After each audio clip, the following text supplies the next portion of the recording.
Hello, I'm Dr. Brandt Gibson, and I'm excited to be here today. I'm going to talk to you about Raynaud's phenomenon. And I was going to talk to you about this last night, but I wanted to be able to pull it up on the screen because we've talked about it. We kind of know what's going on. So what is Raynaud's phenomenon? Raynaud's phenomenon is basically a vascular problem. I would consider it similar to a vasculitis. We get an inflammation of the blood vessel in such a way that when you get in extreme cold temperatures, the blood vessels, the small blood vessels to the skin start to close off. And so it's most common in the hands. You get it in the hands and the feet. You can also get it in the ears and the nose and the nipples or the other areas, but hands being most common. We do see it quite a bit in the feet, especially in the toes. And so what I felt like would be beneficial to you is actually to kind of show you what that looks like. And since I don't have really good pictures, I decided to do a Google search. So we're going to go to the Google search here. I believe I've got it actually pulled up here. We do. And we will kind of zoom in and let you see some of these. So you've got, for example, come on. You can actually get situations where you get the really white coloration of the skin. You can get like the patchy appearance where you get really red in some areas and really white in some other areas. We can actually get some dark colorations as well. Trying to see if I can see a good one here where you get a really dark area in that kind of a situation. And you can even get to the point where you start to get sores on the tips of the toes because of what's going on here.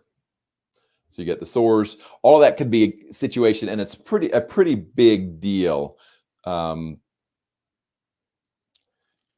Here's one. It's really the hands, but it actually shows that you can even get ulcerations or sores because of loss of circulation to that area.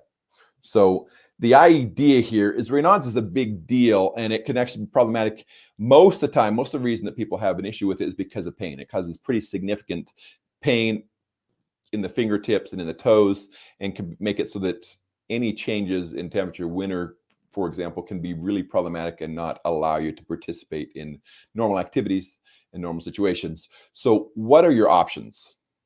One of the things that's commonly talked about is they say, okay, you need to just keep them warm. You need to dress differently, gloves, socks, shoes, those kind of things that will keep them warm during this period of time. A lot of people will limit their activities in the cold for that reason.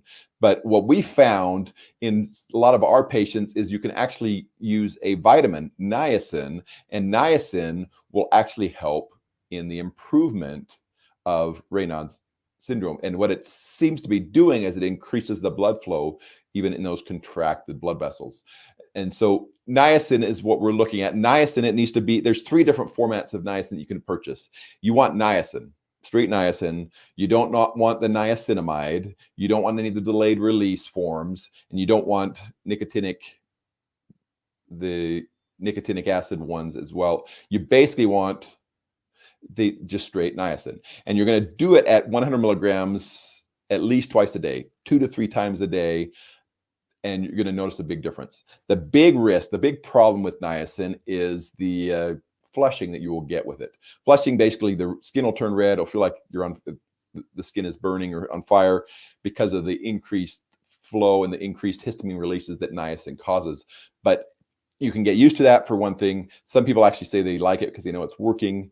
But after using it for a period of several weeks, even that flush goes away. The other things you can do to minimize the flush is take niacin with foods. You eat and take niacin with it. So morning, evening meals, you can take the niacin, and that will minimize the flushing, that side effects that you have, but you'll still get the benefit of the increased blood flow for Raynaud's. We're also seeing that it helps in increased blood flow to nerves and some of those kind of things as well. So it's truly beneficial. I recommend it. Niacin to treat Raynaud's phenomenon, which is a vasculitis of the skin where you start to get poor blood flow because of cold. This is Dr. Brandt Gibson, and this is your Podiatry Tips Day 331, Raynaud's phenomenon and what you can do for it. Thank you. Have a great rest of your day.